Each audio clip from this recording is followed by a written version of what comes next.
안녕하세요. 설득박사 김효석입니다. 오늘 소개할 책은 남자는 고쳐 쓰는 거 아니다 라는 책입니다.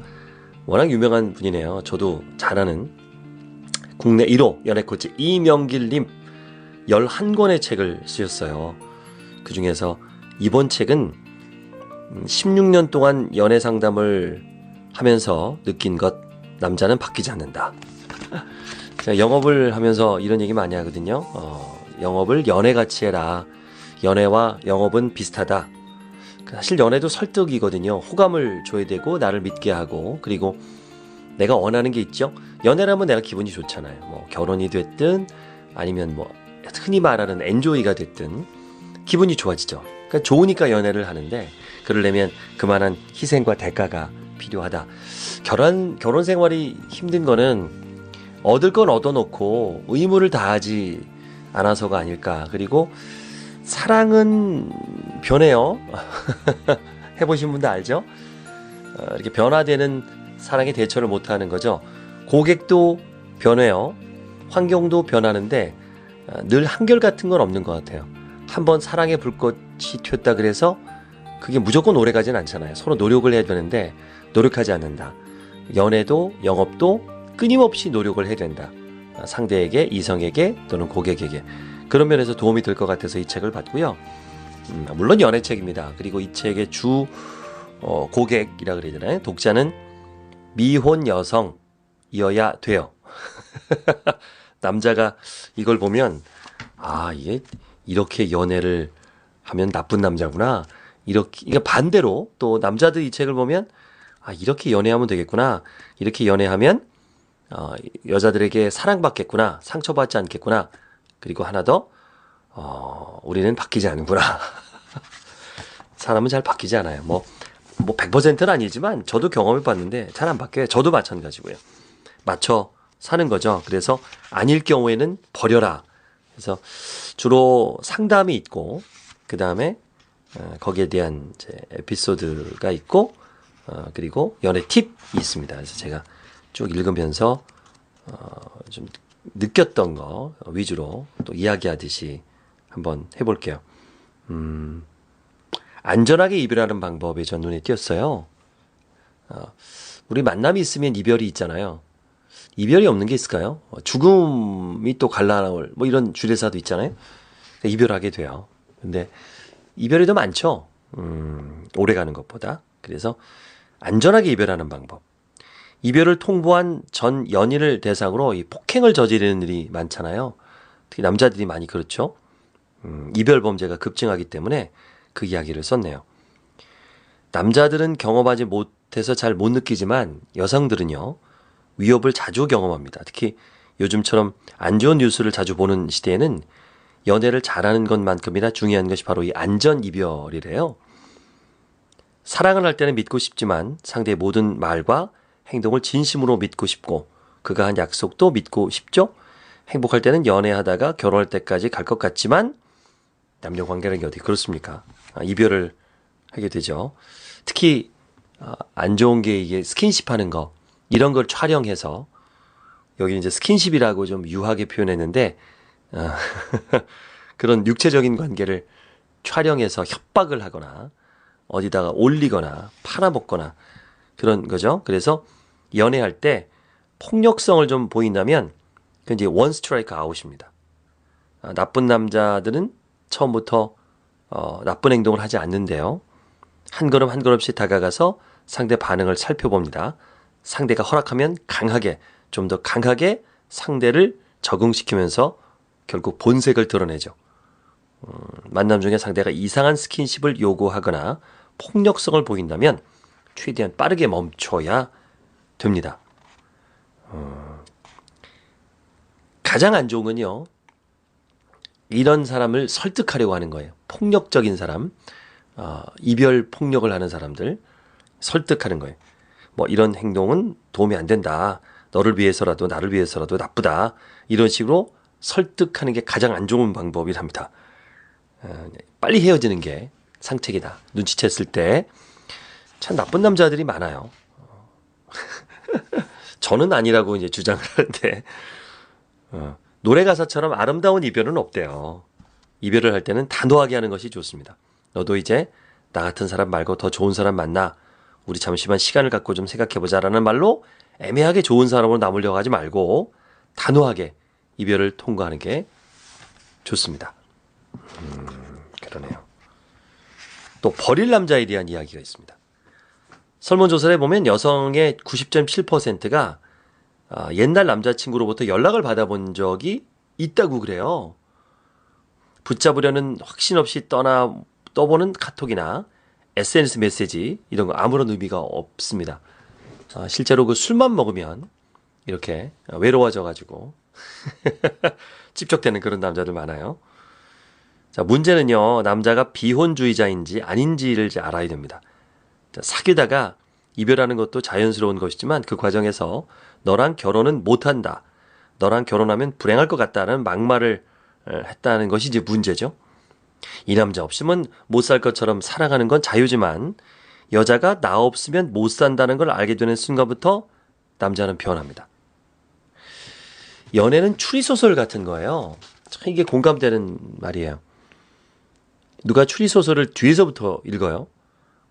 결혼하려고 연애하는 것도 아니고 연애의 목적이 결혼도 아닙니다. 그렇다고 대놓고 너랑 결혼 못한다 라고 말하는 남자와 계속 만날 필요가 있을까요? 당장 뭐 내일 결혼할 것처럼 사랑하고 모든 것을 책임지겠다고 말하는 남자도 변하는데 하물며 너랑 놀기만 할 거야. 책임 같은 건 안 져. 이런 남자하고 굳이 만나야 될까요? 미래가 없는데 꼭 결혼을 안 하더라도 추리소설의 범인이 누군지 알아버렸다면 끝까지 확인하려 하지 말고 그 시간에 다른 책을 읽는 게 낫지 않습니까? 책임감 없는 남자는 못 고칩니다. 책임지지 않으려고 하는 거. 맞습니다. 이런 연애 팁들이 굉장히 많아요. 연애 코치 16년 동안 착한 남자, 나쁜 남자 참 많이 만나봤는데요. 나쁜 놈이 착한 남자로 대변신하는 건 드라마에서만 봤답니다. 그럼에도 사랑에 눈이 멀면 꼭 여자들이 남자를 좀 바꿔보고 싶다라고 생각합니다. 그 골든타임은 언제일까요? 자, 진화론적인 관점에서 보면요. 이성을 판단하는 프로세스는 여자가 남자보다 더 복잡합니다. 직설적으로 말하면 나쁜 연애 상대를 만났을 때 얻는 피해가 여자가 더 크기 때문에 파트너를 선택하는 과정이 남자보다 더 신중해야 됩니다. 위험부담이 큰 만큼 여자는요. 본능적으로 다가오는 남자를 경계하거든요. 하지만 남자의 모습이 진심이라고 판단되는 순간부터 애정도가 급상승을 하고 이성적인 판단 스위치를 꺼버립니다. 이 남자가 내 남자라고 판단되면 초반 까칠했던 모습은 온데간데 데 없고요. 곧 결혼하여도 한 것처럼 남자에게 빠져들거든요. 남자도 그런 그녀의 모습이 한없이 사랑스럽죠. 그리고 사랑과 함께 스킨십도 시작이 되는데 이때 남자의 스킨십에 후퇴라는 단어는 없습니다. 스킨십이 진전하는 시기죠. 남자는 진실한 사랑 앞에 돈이나 뭐 효율 같은 거 중요하지 않습니다. 그냥 올인을 하죠. 이렇게 사랑에 빠진 남녀는 매우 가까운 사이가 되지만 서로 편하게 잠자리를 잡게 되는 순간부터 남자는 현실감이라는 걸 찾기 시작하고요. 여자는 미처 보지 못했던 남자의 진짜 모습을 보기 시작합니다. 남자가 바뀌는 척이라도 할 수 있는 마지노선은요. 3개월에서 6개월밖에 안 된답니다. 사랑에 빠진 여자는 남자친구와 다투기 싫어서 남자친구가 기분 나빠할까봐 남자와 이별하게 될까봐 이런 이유로 문제점을 참고 넘어가죠. 끝까지 참고 살 수 있으면 다행이지만 인내심에도 한계가 생겨요. 결국 시간이 지나서 더 이상 참지 못하는 때가 오면 다툼이 발생하게 되고요. 그런 여자에게 남자는 말합니다. 이거 참 이런 대사 현실적인 대사네. 나 이런 거 모르고 만났어? 갑자기 왜 이래? 연기가 됐나 모르겠습니다. 남자를 바꾸는 것이 매우 어렵지만 그럼에도 기대를 걸어본다면 사귀고 나서 스킨십이 한없이 자유로워지기 전까지가 골든타임입니다. 커플마다 진도의 차이가 있을 수 있지만 대략 사귄 후에 3개월에서 6개월 정도라고 봐요. 변하지 않으면 그녀를 놓칠 수도 있을 때 남자는 행동에 변화를 주는 척이라도 합니다. 백종원이 이런 말을 했네요. 이거 되게 중요한 얘기입니다. 처음에는 카메라 앞에서 연기를 했지만 연기를 하다 보니까 그 모습이 내 모습이 된 것 같아요. 그 모습이 내 본 모습이 됐어요. 라고 말했습니다. 이것도 이제 이미지 메이킹에서 많이 얘기하는데, 내가 이런 사람이야. 라고 이제 포장을 하는 거죠. 그리고 나는 이런 사람이다. 라고 생각을 하면 그렇게 행동을 하게 돼요. 이제 가면이라고 이제 페르소나라고 하는데, 우리는 이제 가면을 쓰고 살죠. 근데 본능은 어쩔 수 없습니다. 나중에는 본 모습이 드러나게 돼요. 연애 초반 다툼을 피하지 말고 잘못된 부분은 잘못됐다고 말해야 됩니다. 남자는 존중하지 않아도 만날 수 있는 여자를 존중하지 않기 때문입니다. 라고 써 있습니다. 예. 자, 사랑이 식은 남자들이 하는 말. 70페이지입니다.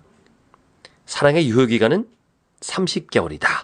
미국 코널 대학교 신시아 하잔 교수의 말인데요. 사랑의 유효기간은 30개월이다. 저도 이제 3년이라는 얘기 들었어요.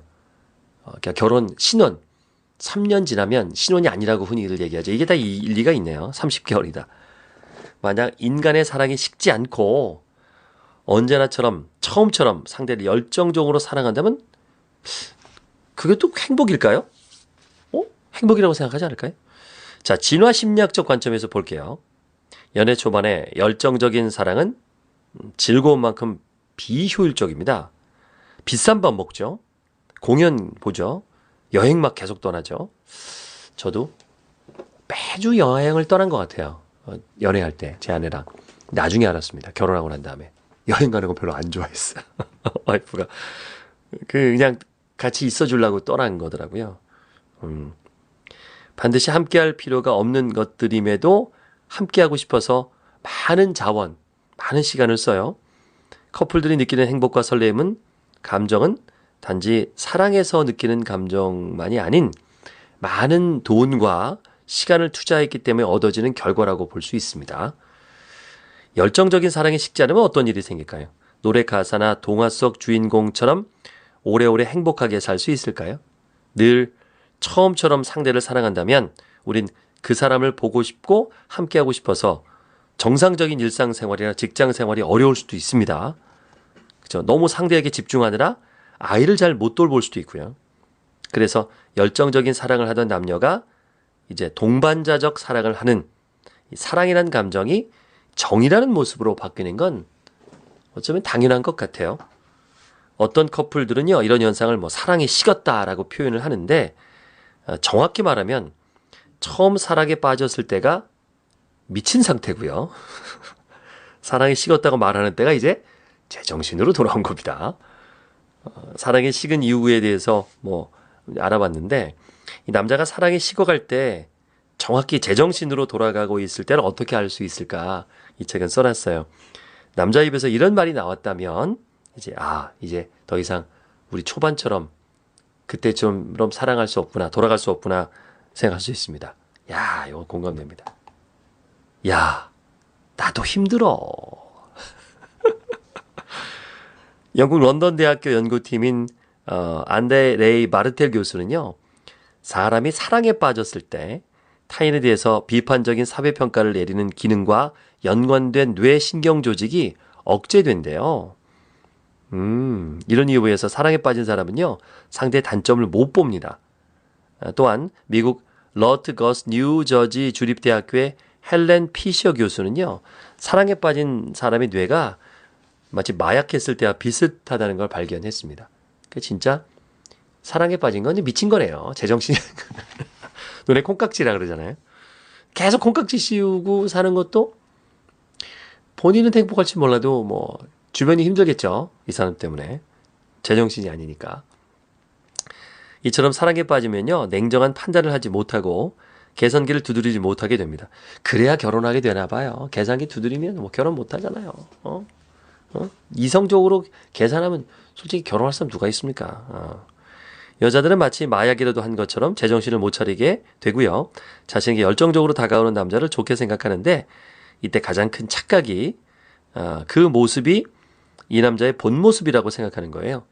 자신을 위해서 시간과 노력을 아끼지 않았던 남자가 어느 날 갑자기 야, 나도 힘들어와 같은 말을 한다면 이제 이 남자가 제정신을 차렸다고 보면 됩니다. 자, 이 제정신을 차린 남자는 이제 효율적인 연애를 하려고 하겠죠. 그러니까 3년 넘은 애인들은 효율적인 연애를 하려고 할 것 같아요. 맞는 말이네요. 이걸 저는 이제 영업이나 이런 걸로 좀 생각해 봤어요. 뭐 연애까지는 아니지만 우리가 그 새로운 상품을 만나고 뭐 갖고 싶은 상품이 만나고 그러면 막 가슴이 두근두근 하잖아요. 근데 막상 사서 막 며칠 써보고 뭐 몇 달 써보고 또 몇 년 써보면 예전에 그 두근거린 마음이 없죠. 그래서 또 쇼핑을 하게 되죠. 또 옷을 사게 되고. 근데 그렇지 않고 한 번 샀던 옷을 막 그 감정이 막 10년 가. 안 사겠죠, 옷을. 그럼 경제가 돌아가겠습니까? 쇼핑도 그런 것 같아요. 연애 들어가고. 감정이라는 건 쉽게 돼 있다. 그래야 또 다른 감정이 생기게 되니까요. 버릴 남자 포인트 또 있습니다. 78페이지. 첫 만남에 스킨십을 하는 남자를 볼 때 중요한 건 진심인가 아닌가가 아니다. 그 남자가 이런 행동을 나에게만 했을까? 이것이 가장 중요하다. 입니다. 처음 만난 여자에게 스킨십을 시도하는 건 너무 좋아서 충동적으로 하기에는 위험 부담이 좀 크죠? 만나자마자 막 손잡고 뭐 뽀뽀하려고 그러고. 근데 그 정도의 행동이 너무 좋아서 충동적으로 용기 낸 것이 아니라면 이 사람은 이제 습관인 거예요. 그냥 만나면 손잡는 거야. 남자가 술을 한잔 하자는 건 괜찮아요. 근데 술자리에서 이런 저런 이유로 여자에게 술을 막 강요하고 마시라 그러고 이런 거는 위험한 거죠. 위험한 겁니다. 이거는. 자, 남자는 겉모습만으로 성격을 충분히 알 수 없기 때문에 이 잠자리를 최대한 미루면서 관계를 지속할 수 있는지 확인해야 좋은 남자를 만날 확률이 높아진답니다. 워릭대학교 의대 피터 소주 박사의 말에 의하면요. 나쁜 남자는 성행위 없는 데이트를 계속하지 않는 경향이 있으므로 일찍 잠자리를 허용하는 여자는 나쁜 남자를 고를 확률이 높아진다. 예, 런던 대학교 로버트 시모 교수도 이 말을 했네요. 하하. 좀 전에 말한 게 그 피터 교수 소주 박사이고요. 그러니까 잠자리를 최대한 미뤄라. 그리고 일찍 잠자리를 허용하면 나쁜 남자를 고를 확률이 높아진다. 당연한 얘기라고 있어. 교수님이 얘기했더니 그렇다죠. 제가 얘기하는 것보다. 야, 연예계 피라미드 이거 진짜 괜찮아요. 연예계 먹이 피라미드. 그렇구나 하고 공감했던 글입니다. 94페이지. 남자는 예쁜 여자를 좋아하고 여자는 능력 있는 남자와 만나길 원한다. 맞죠? 결혼정보회사에서 정설로 통하는 말인데요. 이걸 이제 증명했어요. 이분이. 논리적으로. 생태계는 먹이 피라미드가 있어요. 생산자인 풀을 1차 소비자인 메뚜기가 먹죠. 2차 소비자인 참새가 메뚜기를 또 먹어요. 그리고 3차 소비자인 참매가 참새를 잡아먹죠. 개체수가 많을수록 피라미드의 하부에 속하는 힘이 강해서 잡아먹는 종일수록 개체수가 적고 상부에 속하죠. 연예계도 먹이 피라미드가 존재합니다. 먼저 생산자는 일반 남자입니다. 일반 남자. 그리고 이런 일반 남자를 1차 소비자인 일반 여자가 만납니다. 그러니까 이제 일반 여자가 일반 남자보다는 높다는 거죠. 그렇다면 연예계 먹이 피라미드에서 최상위층인 3차 소비자는 누굴까요? 예쁜 여자일까? 능력 있는 남자일까? 답은 2차 소비자가 예쁜 여자고요. 3차 소비자가 능력 있는 남자입니다. 비유하자면 소유진처럼 예쁜 여자도 흔치 않지만 백종원처럼 능력 있는 남자는 더 보기 힘들다는 거죠. 수요와 공급 측면으로 이해하면 쉬울 수 있어요. 일반 남자가 생산자이고 일반 여자가 그보다 위인 1차 소비자인 이유는 간단해요. 여자를 만나고 노력하는 남자가 남자를 만나려고 노력하는 여자보다 훨씬 많기 때문이죠. 요즘 많이 쓴다는 데이팅 어플만 가입해봐도 이런 사실을 쉽게 알 수 있습니다. 2차 소비자인 예쁜 여자는 과거보다 희소성이 약해졌어요. 화장 기술과 의학 발전으로 인해서 과거에 비해서 예쁜 여성들이 늘어났어요. 반면에 능력 있는 남자는 예전이나 지금이나 여전히 희소합니다. 오히려 자본주의가 심화되고 빈부격차가 더 커지면서 능력 있는 남자의 희소성은 더 올라갔습니다. 능력 있는 남자가 3차 소비자가 된 이유죠. 조건 좋은 한 남성이 미팅을 합니다. 여성과 1층 카페에서 약속을 했어요. 장소에 도착했습니다. 근데 남성은요, 카페로 들어가지 않고 문 밖에서 여성에게 전화를 합니다. 그리고는 전화를 받는 여성의 얼굴을 확인하고는 나서 회사에 급한 일이 생겼다면서 둘러대고는 약속을 펑크냅니다. 아, 이렇게 하는구나. 아, 남자들이 예쁜 여자를 좋아해서 예쁜 여자들이 얼굴값을 하듯이 여자들이 남자의 능력을 그토록 보기 때문에 능력 있는 남자를 이렇게 꼴값을 합니다. 꼴값이네. 질리지 않는 여자 되는 법. 팁. 질리지 않는 여자 되는 법. 코처님, 남자친구가 저한테 안 질리고 저만 사랑했으면 좋겠어요. 남자친구가 저만 사랑하는 방법을 알려주세요. 어느 날 이런 질문을 받았대요. 남자에게 사랑받는 여자가 되고 싶다라는 생각하는 순간부터 매력이 없는 여자가 됩니다. 질리지 않는 여자가 되고 싶다면 아이러니하게도 그 남자에게 사랑받으려고 애써 노력하지 않아야 됩니다. 남자에게 잘 보이려고 노력하기보다는요, 자기 자신을 아끼고 자신을 위해서 노력하는 것이 질리지 않는 여자가 되는 거예요. 자, 예를 들어볼게요. 헬스클럽에 갔는데 러닝머신을 뛰고 있는데 한 여성이 스마트폰을 들고 옆에서 이제 러닝머신을 해요. 한 3분쯤 됐을까? 그녀의 전화벨이 울립니다. 이렇게 얘기합니다. 남친인지 썸남인지 모르겠는데 남자가 말도 없이 헬스클럽 앞으로 찾아온 거예요.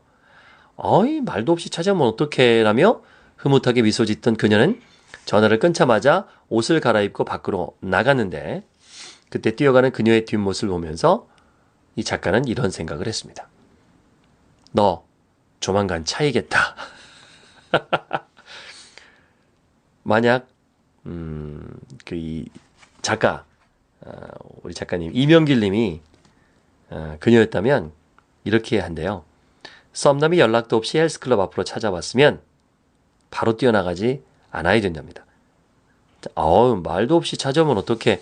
나 정말 지금 막 러닝머신 올라왔는데 그 앞에 커피숍 보이지? 거기 가서 커피 한 잔 마시고 있어. 이 방을 왔으니까 딱 15분만 뛰고 갈게. 잠깐 기다려. 빨리 갈게. 하면서 한 30분 정도 러닝머신을 뛰고 나가는 거예요. 말도 없이 찾아온 남자라면 나에게 마음이 있다는 뜻이고요. 그런 남자는 30분 정도 기다려도 도망가지 않습니다. 오히려 그 기다림을 즐길 수 있어요. 자기가 왔으니까. 아니, 오히려 자기 관리를 위해서 열심히 운동하는 여자를 더 멋있게 생각할 수도 있고요. 사람이 무언가에 질리는 이유는요, 그것을 소유했기 때문입니다. 그래서 제 아무리 예쁘고 몸매 좋은 여자일지라도 나 오빠 거야 라고 말하는 여자는 매력이 없고요. 그거 질리게 됩니다. 갖지 못하면 질리지도 않습니다. 남자에게 사랑받으려고 노력하지 말고요. 자기 자신을 사랑하십시오. 남자들은 그런 여자에게 질리지 않습니다. 제가 제 아내에게 질리지 않는 것도 이것 때문이네요. 저희 아내는 까칠해요. 밀당을 한 것 같아. 매력 있어요. 맞아요. 남자의 수다 어떻게 생각하십니까? 남자의 수다. 단기적으로는 단점이 되는데 장기적으로는 장점이죠. 저도 좀 수다가 있는 편인데요. 연애할 때는 저음의 목소리에 말수가 적은 남자에게 끌릴지 모르지만 이모한테 한번 물어보세요. 과묵해서 답답한 남자보다 말이 좀 많은 남자가 오히려 같이 살기에 더 좋은 남자라는 것을 알게 될 겁니다. 심리학자들에 따르면요, 인간은 험난한 세상으로부터 자신을 보호하기 위해서 본능적으로 상대를 판단하려는 노력을 해왔습니다. 목소리는 역시 남자를 파악할 수 있는 중요한 힌트가 될 수 있어요. 여자들은 톤이 낮고 허스키하며 크고 자신감 있는 남자의 목소리에 매력을 느끼지만 사실 이런 남자들은 스스로를 높게 평가하는 기질이 있습니다. 성적으로 왕성한 만큼 바람둥이 기질도 갖고 있거든요. 연예인 노홍철처럼 말이 많은 남자, 이런 남자는 말이 많아서 신뢰감이 부족해 보이지만 말 없는 남자보다 자신을 더 드러내고 표현하기 때문에 감추는 것이 적고요. 약속도 오히려 잘 지키는 편입니다. 자신에 대한 말이 많은 남자가 자신에 대해서 말을 적게 하는 남자보다 덜 위험하다라고 이야기합니다. 다행이네요. 다행이야. 자, 남자는 고쳐 쓰는 것이 아니다. 국내 1호 연애 코치 이명길 님이 줬고요. 한국 강사신문에서 출판했네요. 공을 굉장히 많이 들인 책입니다. 편집도 잘했고 구성도 잘했고 내용도 알차요. 에피소드 상담으로 시작해서 정리 에피소드 이렇게 하는데 꼭 연애를 하실 분이 아니더라도 남자를 알고 싶으신 분들 또 나를 알고 싶은 남자분들에게 이 책을 적극 추천합니다. 제가 100분의 1밖에 안 알려드릴 거고요. 나머지 99%는 이 책에서 찾아보시기 바랍니다. 자, 김석의 북토크 다음 시간에 또 뵙겠습니다. 고맙습니다.